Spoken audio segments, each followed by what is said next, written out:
Hello everyone, welcome back to my channel. In his book, I Write What I Like, Steve Biko said, the most potent weapon in the hands of the oppressor is the mind of the oppressed. Meaning then that for a person to be able to oppress you and keep you in perpetual oppression, they have to deal with your mindset first. They have to make you to think in a certain way. They have to change your beliefs, your culture. They have to tell you that you are ugly, you're stupid, you're lazy, you are not like me. They have to make you believe that you are a slave and that you need them, that you can't do without them. You are a dependent. You are like a child. We are still in slavery even today, still poor, still landless. The reason is because they have done us. They've done a number on our mindset. Things are just going bad. They're going from bad to worse every day in this country. And we don't see meaningful change. And people are silent about it. We keep blaming the wrong people for everything. We don't see ourselves as a problem.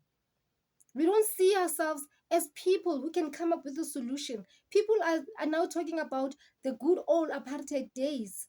They say, no, white people have to come back. They have to come back because they did things right. We can't do anything right. And yet, we have been voting for the same people for the past 30 years. We haven't given other people a chance. We don't know for sure whether they can deliver or not. But yet already, we look at ourselves and we are saying, you know what? Black people are useless. They are a failure. They have to come back. People attend or are members of political parties which are run by white people because they believe that they are the only ones with a solution. We cannot look at ourselves and find a solution, find potential and abilities and talents because our minds have been poisoned. They are captured. We are in prison of our minds and we are afraid to step out because we have been taught that you don't have the power, you don't have the ability. Without me, you are nothing. You are a failure. You know, two most important institutions we used to capture our minds: education and religion. Religion taught us that everything about us is evil. Our languages, the way we dress, our culture, our customs and our rituals, everything about us is evil. So we had to be Christianized, meaning that we are civilized. So when you are civilized, you are a Christian. And you had to have a Christian name, an English name. I remember when we were in school, we were required to have a Christian name. Or when you were 16 years old and you have to get your identity book, you had to have a Christian name, meaning an English or an Afrikaans name. If you did not have it, you wouldn't be accepted at school. And people would always ask you, when you were in school, what is your school name? Meaning, what is your Christian name? So as Palesa, I was not required to use that name at school. But fortunately for me, I don't know how it happened. I used my name, Palesa. And everybody would be like, but what is your Christian name? What is your school name? I have it, but I never used it. So it was never really acceptable as a Christian not to have a Christian name. Because our names are evil according to the system. You had to have a Christian name. You had to call yourself a Christian. So South Africa became, I think it was 97% Christian back then. You wouldn't say, no, I don't believe in Jesus. You would go to jail. You would die for saying that. laws were passed to ensure that you are a Christian. For example, there was this law called um it was called the suppression. God. Okay, so laws were passed to ensure that you understood that you have to be a Christian for you to be accepted. What they did is that obviously they took away the land, but for you to have access to land or for your children to get an education, you had to declare yourself a Christian. And you had to change the way you dress. You had to change the way you carried yourself in order for you to be accepted. Back then, black people were not allowed to go to school, but Christian missionaries came um, from England, I think most of them. They started schools for black people. So the Bantus were able to get an education only if you were a Christian. If you were not, you wouldn't attend their schools. They built universities afterwards so you could go there and become a teacher, a nurse, few lawyers, few social workers. I think that was about it. But you had to be a Christian first to get privileges. And they gave us scriptures that taught us that as black people who were cursed and that you need to be born again. And then a new chapter is started in your life. Now you are a child of God. The Dutch Reformed Church is the church of the Afrikaners. They believe that white people are a pure race and that they are brought to this continent to civilize non-whites, meaning make them Christians. They believe that, you know, as a white race, they're the master, the guardian, and the spiritual leaders of non-whites. And this for them is a calling from God to do so, to be master and to enslave other people. And people believe that. Can you believe that the Dutch Reformed Church is all over our townships? All our townships, you will find that church. Black people attend the church because in their minds, I am now a child of God. Bantu education was given to the Bantus that only make them hewers of wood and drawers of water, meaning then that you get an education and you're not gonna make anything of your life. You can't have a career. You are good enough to go and be a laborer and be a slave to enrich them because they needed our labor. So it was not in their interest to give us an education that will help you to live a better life tomorrow.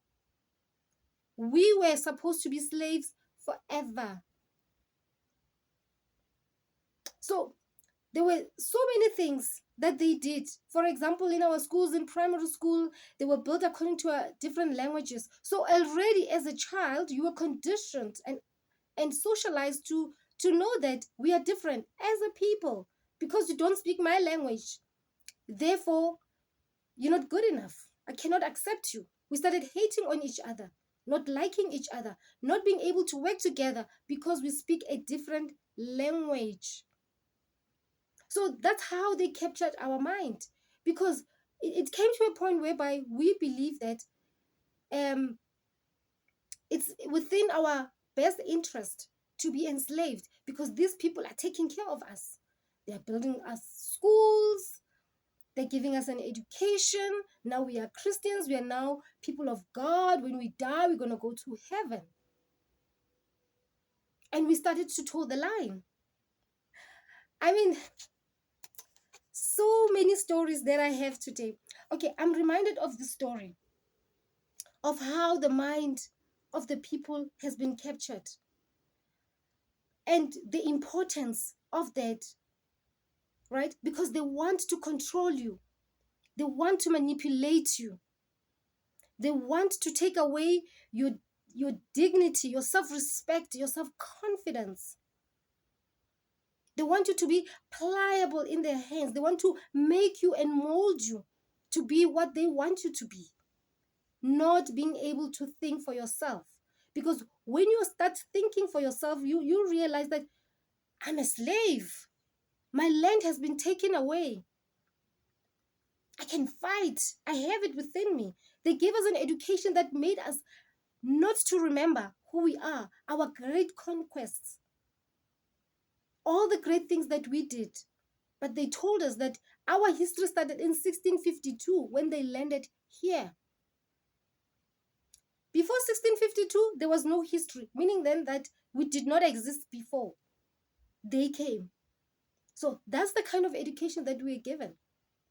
So our minds became so closed that even when there's a problem facing us, we didn't see it as a problem. It became so normal. And even when the solution was there, we couldn't even see that this is a solution because we didn't see the problem in the first place. So let me tell you the story of this young girl. There was a feast at her home, right? They slaughtered a cow and they cut the cow in half. They threw away the other half and cooked the other half. So this girl was like, why do they always do this? So she went to her mother and said, Mama, tell me, why is it that whenever we have a feast, you cut the animal in half, you throw away the other half, and you keep the other half to cook? The mother went like, I don't know. Go ask your grandmother. She went to her grandmother and said, Gogo, that is grandmother in Zulu. Gogo, tell me, why is it that whenever we have a feast, half of the meat is thrown away? What is that? And the grandmother went like, I don't know. I'm not sure. Go ask your great grandmother. So she went to the great grandmother and said, Gogo, I've asked my mother, I've asked Mama, I've asked Gogo, why is it that half of the meat is always thrown away? What a waste. Why do you do this? Is this part of our culture? Is this part of the rituals? And the grandmother went like, you know what? During our days, there were no fridges. So this whole time, they have fridges in their houses, but they've been throwing away the meat because their minds have been closed. They couldn't think for themselves to ask questions. Why do we do this? So this whole time, meat has been wasted. And yet, here's the solution. You have a fridge in your house. You can just store it away for a couple of months and you'll be able to feed your family. So this is what happens when your mind is captured. So the oppressors understood this very well, that before you do anything, before you can take away the land, before you can bind them in chains, deal with their mindset. When our people were taken as slaves across the oceans to the Americas, what they did, they preached Christianity on them the whole time until they got to the other side. When they got there, they already understood that I'm a slave. And I'm reminded of Mama Harriet Tubman. She was an American slave. This woman was brave. She helped a lot of our people to escape. But some of them refused. Said, no, we're not going anywhere. And there's this famous quote by her. I think it goes something like, I have saved 1,000 slaves, but I could have saved 1,000 more had they known that they were slaves. So when a person's mind is already captured, there isn't much that you can do to help them. Because you can only help somebody who says, I need help. But if they don't see their situation as being captured, then there isn't much that you can do for them. And it's something that is happening even today. There are people still miss the good old days. They want them to come back. People are joining the Democratic Alliance Party. It's a racist party. Our people are saying, no, we want white people back because they are the only ones who can govern us. They are good masters because black masters are worse. So we'd rather go back to them because at least they treated us a little better. We were good slaves under them. But these ones, they're making us to be bad slaves. We want to remain slaves, but we want that master back. So if we say we want liberation, it has to start in the mind. We had to deal with our minds first. There's no liberation when people are still living in captivity in their minds. They can't get out. They don't see the light. They're just there. And they're comfortable there because they are afraid. You know, when you are a slave, you are afraid to leave. You're afraid to get out because you are thinking, how am I going to survive? How am I going to make a living? I can't do this. I don't have it in me to make a living. I don't have the talent. I don't have the ability. I don't have the potential to do so. So I might as well stay here because this is good. This is better. I don't want to leave. So our people continue voting for the same people for 30 years. Thugs, murderers, rapists, fraudsters. They're still in power even today, oppressing us more. And the people keep going back to them. They keep going back to them because the minds are being used. Now we have a master who looks like us, still doing the same thing that master has been doing because it worked. And now it has to work for them. We have to continue enslaving our own people if we want to stay in power. They are passing laws that go completely against our beliefs and our culture. They're telling us, no, we're living in modern times. For example, in our culture, when you get married, the two families have to come together and lobola has to be given. They call it bride wealth. And then the rituals that have to be performed. And then, as a bride, you are now accepted into the family. But the law says, no, you can just go to your pastor or to the magistrate court, sign a piece of paper, that is marriage and is accepted. And they are the people who know the culture, who live the culture. But they're doing things in reverse. Why? Because they want to keep us in captivity. They want to keep on oppressing us. They don't want us to question them. They don't want us to protest, to speak out. Whistleblowers get killed in this country. Protesters get killed in this country. But the Constitution allows you to do so. No protection whatsoever.